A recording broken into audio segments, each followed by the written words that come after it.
And so I think that what we are dreaming of is a common language.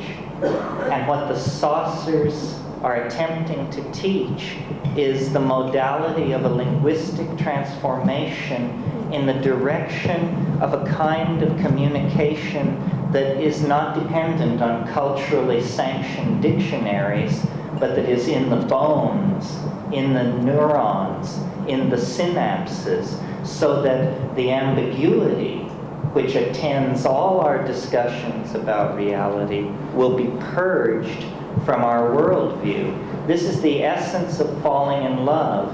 One definition of falling in love is nothing more than lifting the veils of misconception between two entities and still being able to go forward towards some kind of union.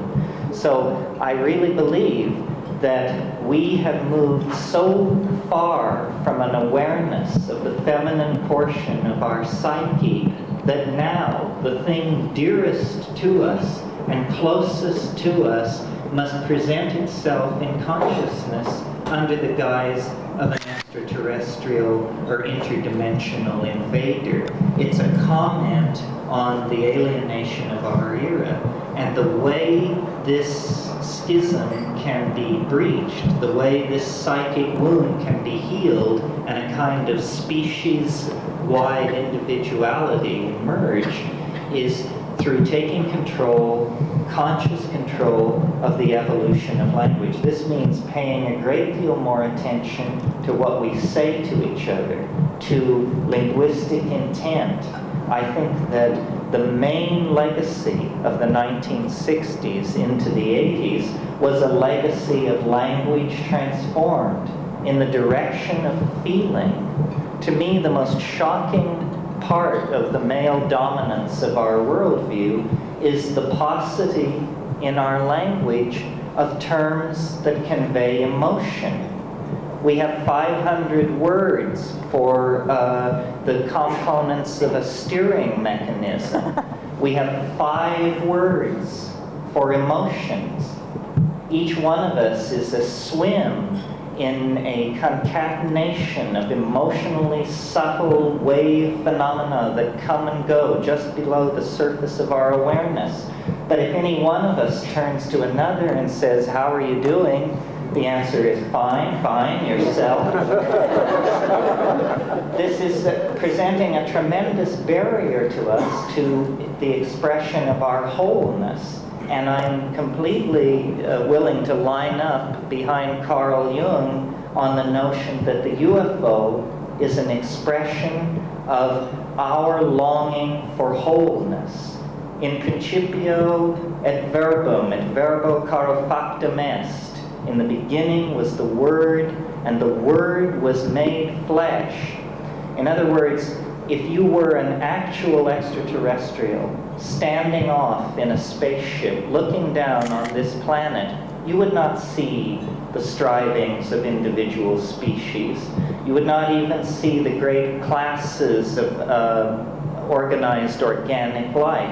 What you would see instead is a gene swarm, a language frenzy, the coding of meaning in genes, in words, in architectonic productions, in poetry. What is happening on this planet is the self-reflecting genesis of communication for itself. It is language, somehow, that is loose in our species, on our planet, within and without the flying saucer. So, communication, which we take astonishingly for granted, considering the very basic kinds of needs that we communicate to each other, is actually the great frontier of our spiritual becoming. It seems to have passed right by us that we already possess a form of telepathy.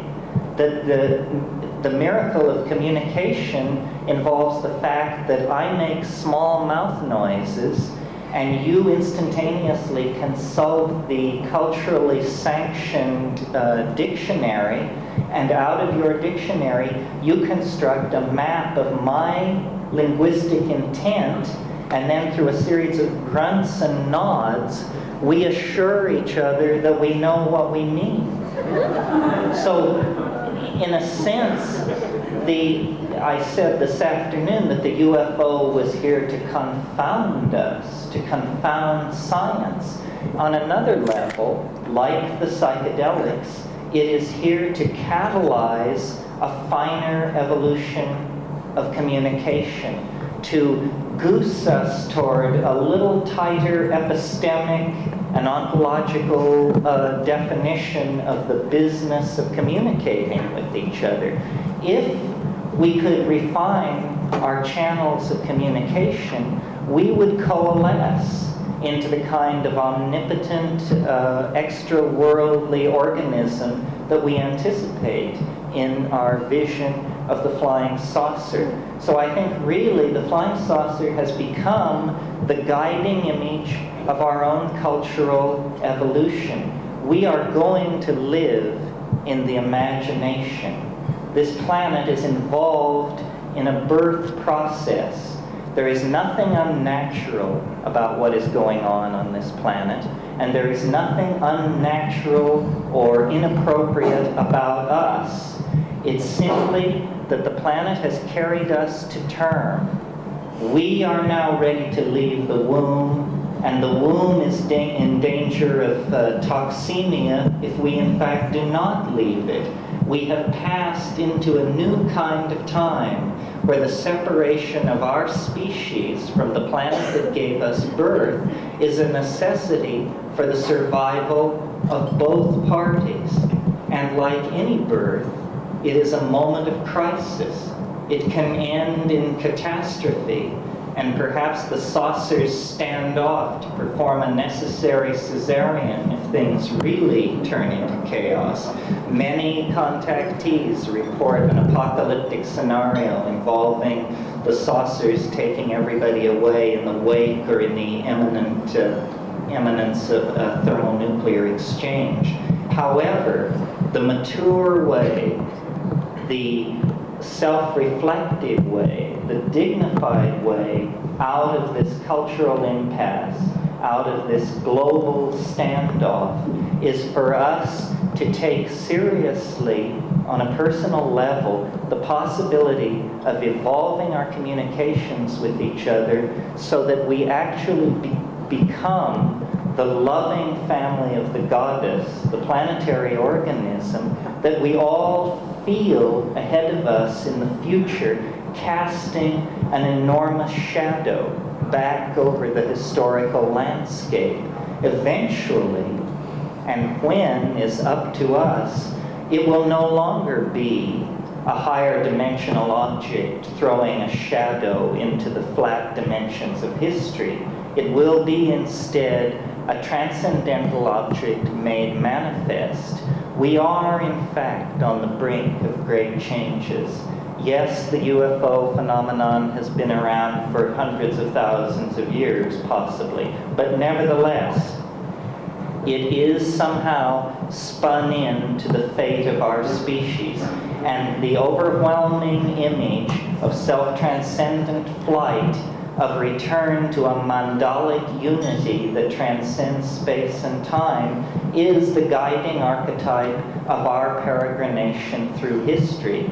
So I believe that the UFO waits at the end of time in the same way that the individuated personality waits at the end of the ontological development of the individual. And if we act in good conscience and with great faith in each other, we can in fact realize the hope of the Irish prayer, which says, "May you be alive at the end of the world." Thank you.